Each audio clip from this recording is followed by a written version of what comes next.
How to make a sound on TikTok. First of all, open up the TikTok application on your phone. You will then be taken to the TikTok homepage. Here, you can explore and view TikTok Reels.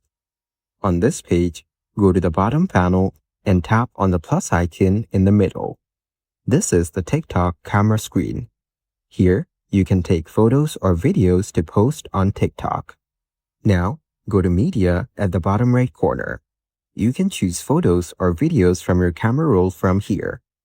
Select the video you want and then tap on Next at the bottom. Then tap on Next again. You can also add a caption and manage other settings from here. Now check the option below and tap on Post at the bottom.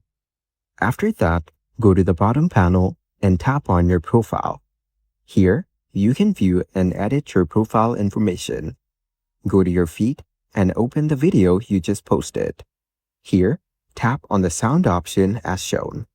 This is the sound you added in the video. Now tap on Use Sound at the bottom.